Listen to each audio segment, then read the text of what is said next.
Tarde. Eu sou Aníbal Buquerque do Entre Nós e hoje mais uma vez estamos aqui para fazer o nosso Entardecer Espírita. É um prazer recebê-lo nesta tarde tão maravilhosa, tão abençoada, nosso último domingo do ano, dia 28 de dezembro de 2025.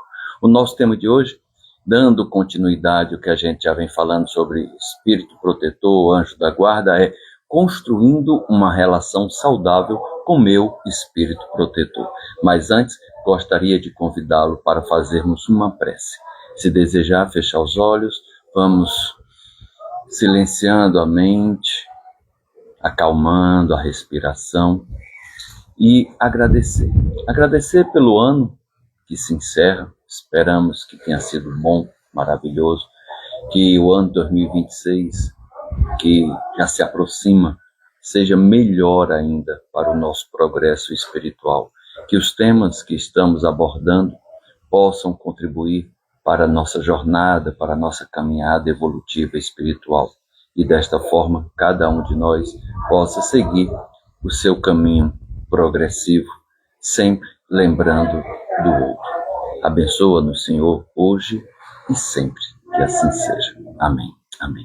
Então, amados irmãos, vamos continuar e nesta temática, construindo um relacionamento saudável com seu espírito protetor ou anjo da guarda, lembrando que nós já abordamos em 2 encontros anteriores, a gente já vem abordando esse tema, melhor falando, e no último que nós fizemos há 15 dias, foi comentado pelos próprios espíritos, respondido, que a gente deve manter uma relação estreita com o nosso espírito protetor, com o nosso anjo da guarda. Que a gente deve ter uma relação muito próxima, né, de dialogar mentalmente com ele, de conversar, de pedir, de ouvir-lhe as suas orientações. E hoje a gente vai dar continuidade à questão 502 de O Livro dos Espíritos. A gente salta alguns itens, algumas questões, nem sempre a gente lê todo o conteúdo, seja pergunta, seja resposta, mas a gente vai trabalhando com isso.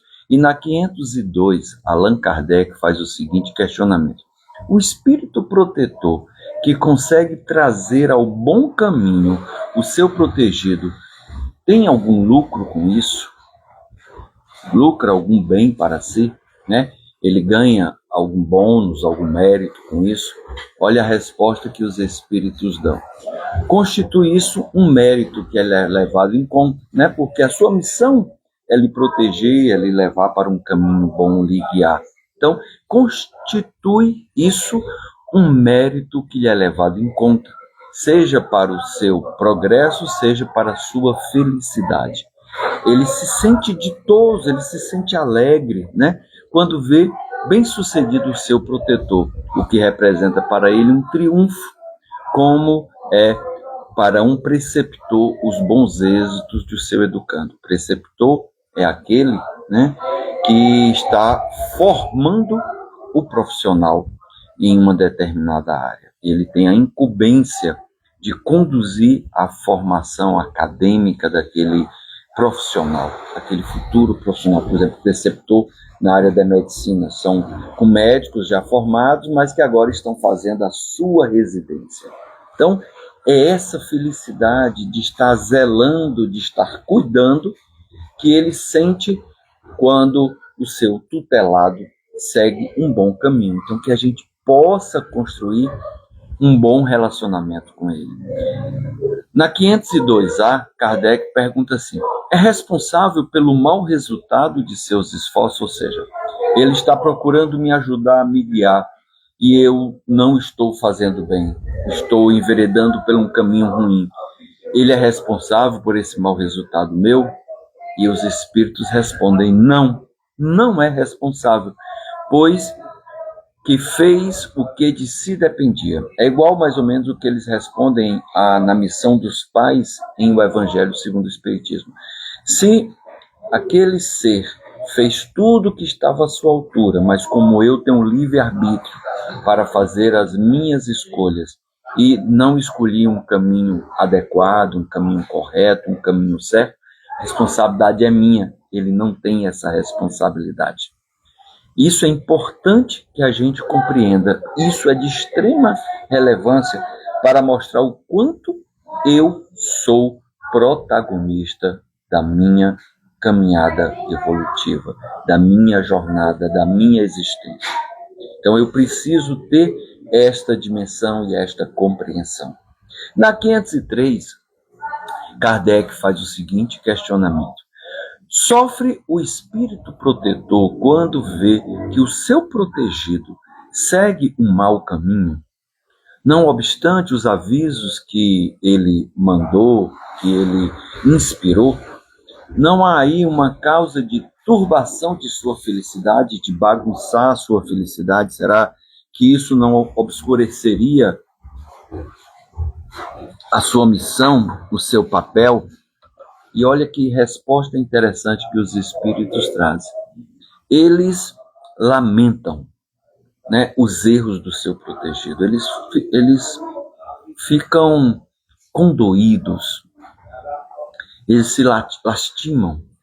Tal aflição, porém, não tem analogia com as angústias de uma paternidade terrena, de um pai ou de uma mãe que fica aflito com a aflição do seu filho. Não tem essa correlação. Mas sabe por quê?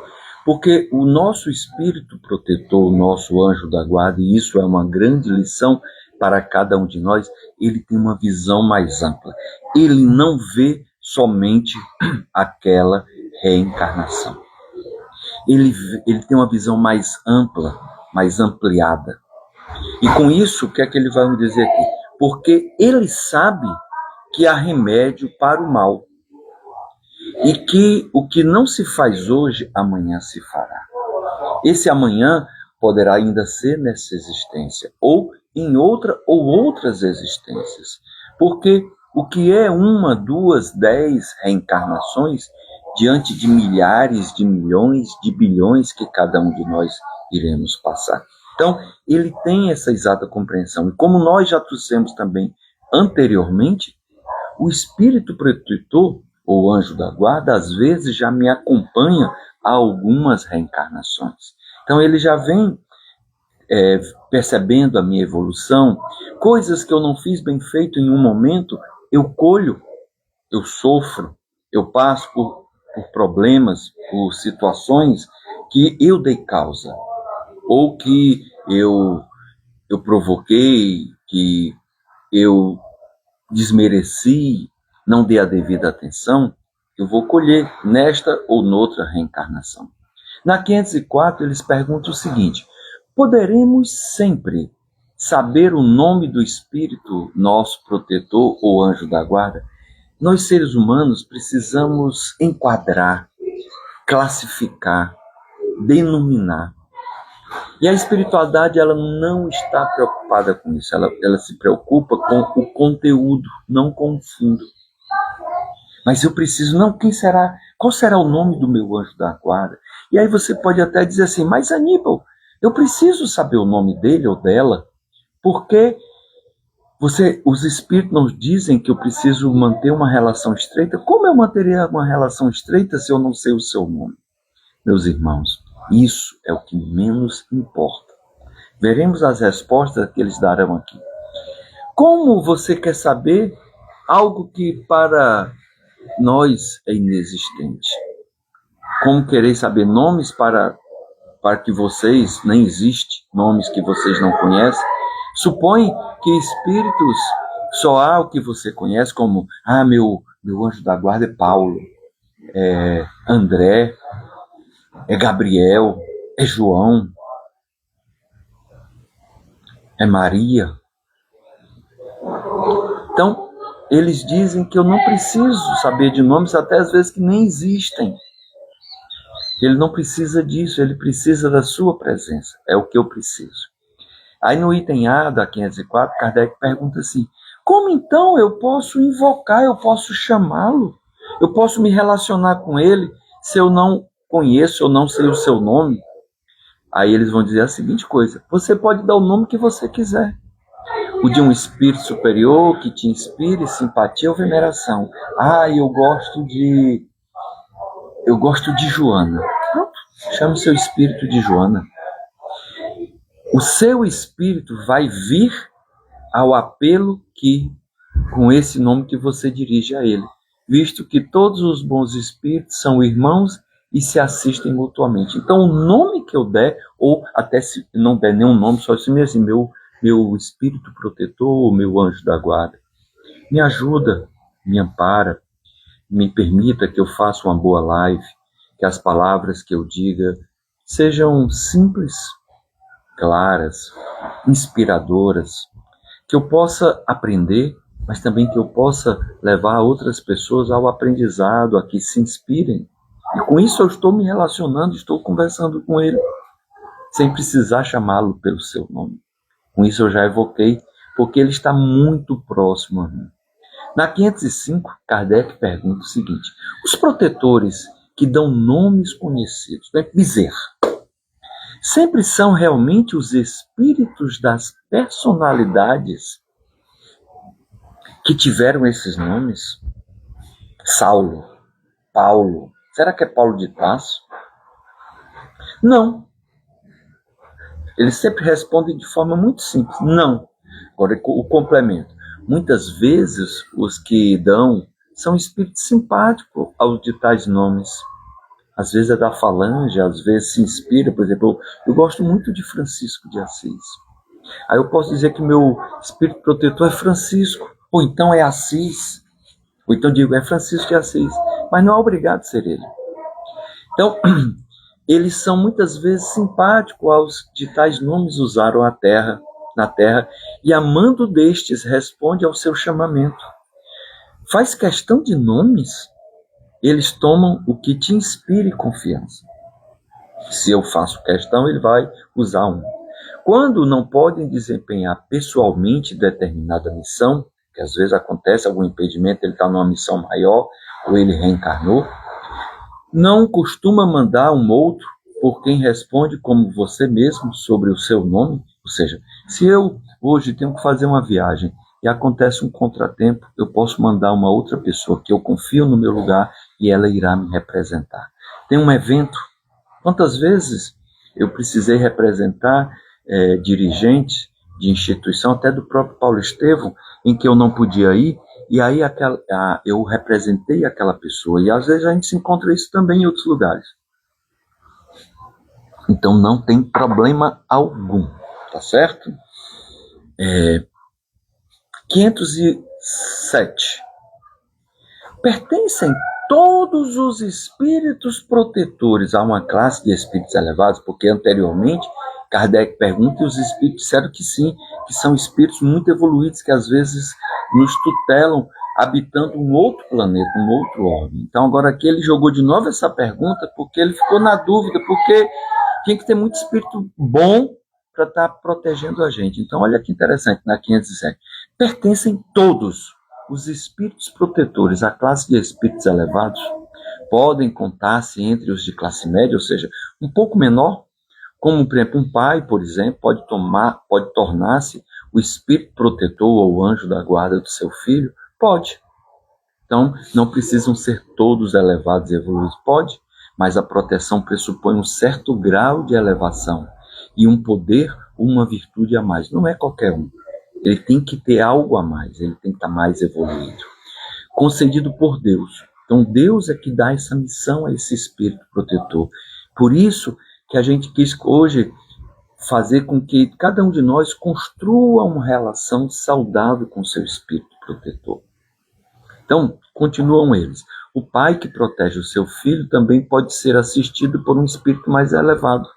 Então, eu estou protegendo, eu tenho 3 filhos, eu estou a proteger meus filhos, mas tem um espírito me protegendo, se eu estiver desencarnado. Não tem problema algum, para poder que eu proteja eles. Certo? 508.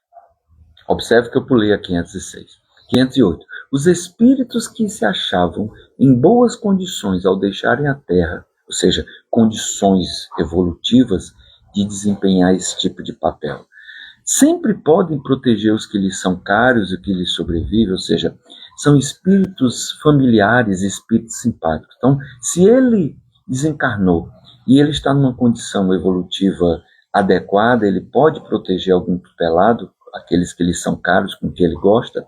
E a resposta, mais ou menos restrito é o poder e que desfrutam. Existem limitações, né? Eu não sei qual é o grau de evolução desse espírito. Mais ou menos restrito é o poder de que desfrutam. A situação em que se encontram nem sempre lhe permite inteira liberdade de ação. A gente tem uma crença de imaginar só porque alguém morreu na carne, alguém desencarnou, como nós espíritas falamos, que ele agora se torna um espírito evoluído. Não. Uma das primeiras coisas que Allan Kardec, Rivail, antes de se denominar Kardec, usar o pseudônimo de Kardec, que ele percebeu é que aqueles espíritos eram a continuidade de como era a sua vida na Terra.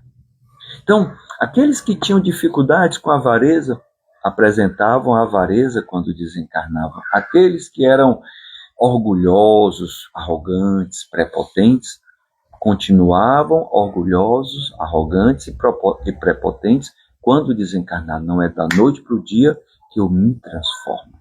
Às vezes eu levo várias reencarnações, às vezes eu levo várias décadas no processo evolutivo para melhorar, para me desvencilhar dos meus vícios morais, tá certo? Então, o que ele está dizendo aqui é, apesar dele ter perguntado, os espíritos disseram que não é bem assim, ou pode não ser bem assim. Pode ser que esse espírito, ele tenha restrições ainda, que ele não desfruta de uma total liberdade, de um total conhecimento. Às vezes, o que eu acredito que aquela pessoa seja, é igual uma criança, que o seu pai ou a sua mãe é o super-herói ou a super-heroína. Acredito que ele sabe tudo, sabe responder tudo. Mas a proporção que ele vai crescendo, vai amadurecendo, ele vê que seu pai, que sua mãe tem limitações. Não é o sabe tudo ou a sabe tudo. Daqui a pouco, até os filhos superam, avançam intelectualmente mais que os pais, pode acontecer. Na maturidade também, depois passa até a cuidar deles. Então, essa relação, aquilo que eu acredito, é segundo o meu olhar. Mas para a espiritualidade pode ser que esse irmão ainda tenha limitação. Ele não desfrute dessa evolução toda para que assim possa cuidar de outros entes queridos. 509. Quando, em um estado de selvageria ou de inferioridade moral, um espírito mau, perverso, né, vamos dizer assim, tem os homens igualmente seus espíritos protetores, então o que ele está dizendo é o seguinte, vamos pensar aqui numa civilização muito simples, muito rudimentar. Aquelas pessoas têm um espírito protetor, ou aquelas pessoas que são perversas, assassinas, sanguinárias, cruéis, eles têm um espírito protetor? É mais ou menos isso que eles estão perguntando. É mais ou menos isso que Allan Kardec está perguntando. Vamos ver aqui na continuidade da pergunta de Kardec. E assim sendo, esses espíritos são de uma ordem tão elevada quanto os espíritos protetores de homens muito adiantados. Então ele está perguntando se é assim, eu tenho um espírito que está muito inferior moralmente. Ele tem um espírito protetor muito evoluído, igual a de um espírito mais evoluído, encarnado, que tem um espírito tão evoluído assim, ou tem diferença de gradação entre espíritos protetores? Olha a beleza da resposta que eles dão. Todo ser humano tem um espírito porque ele vela. Então, aquele mais simples, mais primitivo, tem um espírito protetor. Aquele mais rude, mais sanguinário, tem um espírito protetor. Mas as missões são relativas aos fins que visam. Então, ele não precisa ainda ter um suprassumo, porque o desempenho do seu papel não requer um espírito tão evoluído. É um espírito evoluído num certo grau, mas não tão alto. Não dá a uma criança o que está aprendendo a ler um professor de filosofia.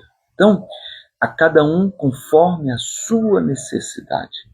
Um professor de doutorado não é o mesmo professor universitário. Um professor de doutorado não vai ser o professor de quinta série e vice-versa. Então, da mesma forma, nós, espíritos, temos graus evolutivos diferentes, temos necessidades diferentes, distintas de espírito protetor, tá certo? O progresso do espírito familiar guarda uma relação com a do espírito protegido. Tendo um espírito que vela por nós, podemos tornar-nos, a nosso turno, o protetor de outro que seja inferior e ao progresso que a ele realize, com o auxílio de que dispensarmos. Então, tudo bem? 510. Quando o pai que vela pelo filho reencarna, continua a ser o espírito protetor dele, ou um anjo da guarda, ou um espírito familiar, ou seja, vamos dizer aqui, o meu pai, nessa última reencarnação, chamou-se Deodoro. Digamos que ele foi um espírito muito evoluído, e o seu Deodoro é um espírito que me ajuda, que vela por mim. Quando ele reencarnar, ele ainda vai estar me protegendo? Entendeu a pergunta? Então isso a gente tem às vezes com um avô, uma avó, um tio que a gente era muito próximo, ou um pai muito zeloso que cuidava de nós, que já desencarnou, e aí provavelmente ele pode estar cuidando da gente. Mas quando ele tiver o momento dele reencarnar, o que é que vai acontecer? É isso que Kardec está perguntando. Olha a resposta que eles dão. Ele continuar cuidando de você agora que reencarnou, isso é mais difícil. Contudo, de um certo modo faz, pedindo, num instante de desprendimento, a um espírito simpático que eu assista nessa missão. Ademais, os espíritos só aceitam missões que podem desempenhar até o fim. Então, o que eles estão dizendo é assim, o meu pai, no exemplo que eu dei, reencarnou. Mas ele pode pedir a um outro espírito familiar, ou amigo dele, ou simpático, que ainda não está no momento de reencarnar, cuida pelo Aníbal, cuida pelo Jorge. Ele precisa dessa atenção, desse suporte para que ele possa desempenhar melhor seu papel. Ele tem o seu espírito protetor, mas tem alguns amigos, alguns familiares que estão cuidando dele. Eu vou ter que me ausentar porque eu estou voltando à Terra para reencarnar. Então cuida dele. Então isso é possível. E também ele diz assim, às vezes tem momentos de desprendimento. O que é isso? Nós já abordamos isso. Estados de emancipação da alma. O sono é um deles. Então durante o sono, ele pode vir me visitar e ver como eu estou, me inspirar. A gente pode se encontrar em sono, um encarnado com um desencarnado, ou dois encarnados, e aí ele me trazer orientações, se ele tiver em condições de fazer isso. Tá legal? Na 511, Kardec pergunta assim, a cada indivíduo acha-se ligado, além do espírito protetor, um mau espírito, ou seja, eu carrego junto de mim um anjo da guarda e um espírito ruim. Deus dá essa missão, já que ele deu a missão para o espírito bom, ele também me coloca um espírito ruim para me testar, me atentar. É isso que Kardec está perguntando. Eu acho ótimas as perguntas que Kardec traz. Com o fim de me impelir ao erro e me proporcionar ocasiões de lutar entre o bem e o mal, para aprender.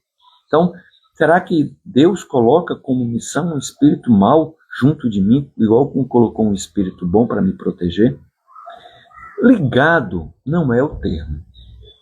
É certo que maus espíritos, moralmente falando, procuram desviar do bom caminho a pessoa, quando lhe tem ocasião, ou seja, quando eu lhe dou atenção, ou quando eu tenho essa tendência, eu tenho essa índole. É igual a Lucilena Galvão, lá da Acrópole, da Nova Acrópole, fala assim, a ocasião não faz o ladrão já está feito, a ocasião só faz com que ele se apresente. Ele já tem aquela índole, e a situação o favorece que ele se mostre. Então, ligado não é bem o termo. É certo que maus espíritos procuram desviar de um bom caminho uma pessoa quando se lhe depara a ocasião, quando existe a ocasião.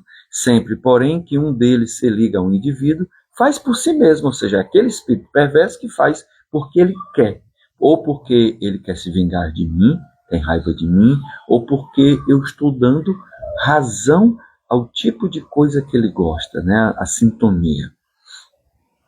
Porque conta ser atendido. Eu estou dando atenção, eu estou dando lenha para a fogueira. Há, então, uma luta entre o bem e o mal, vencendo aquele por quem eu me deixo influenciar. Por quem eu estiver alimentando, a quem eu estiver alimentando vai vencer. A quem eu estiver dando atenção, mais ouvidos, vai vencer. 512. Pode podemos ter muitos espíritos protetores, ou seja, uma pleia de anjo da guarda, espírito protetor. Todos nós contamos sempre com espíritos mais ou menos elevados, porque existem gradações que com eles simpatizam.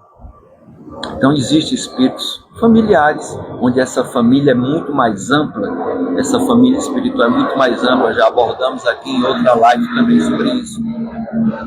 Tem os espíritos simpáticos também, que não são ou não foram familiares, mas gostam da gente, ou comungam, gostam das mesmas coisas que gostamos. Então, toda pessoa conta sempre com espíritos mais ou menos elevados, que com eles simpatizam, que lhe dedicam afeto e por eles se interessam. Como também, o outro lado da moeda, tem junto dele outros que assistem ao mal, se eu alimento isso. Então, tudo é muito relativo. Que a gente possa observar isso, possa prestar atenção. 513. Os espíritos que conosco simpatizam, atuam em cumprimento a uma missão, não é o espírito protetor, porque o protetor, o anjo da guarda, está em missão, mas aqui simpatizam, gostam das coisas que eu gosto, gostam de mim, têm uma afinidade. Não raro desempenham uma missão temporária, porém, as mais das vezes são apenas atraídos pela identidade de pensamento e de sentimento, assim como o bem, como para o mal. É a tribo que a gente se junta, que a gente se solidariza. E 513A. Parece então lícito inferir-se daí que os espíritos a quem somos simpáticos podem ser bons ou maus. É isso? Sim. Qualquer que seja o seu caráter, o homem sempre vai encontrar espíritos que com ele se simpatizam, com quem nós nos sintonizamos. Sempre vai existir isso. Assim também é na vida. Se você gosta de determinada coisa, você vai encontrar, vai ter o seu grupo, o seu clube de pessoas que gostam das mesmas coisas. Isso é natural, tá certo? Eu vou parando por aqui. Na próxima semana, já no próximo ano, né? A gente começa com a 514. Vou marcar aqui, tá certo?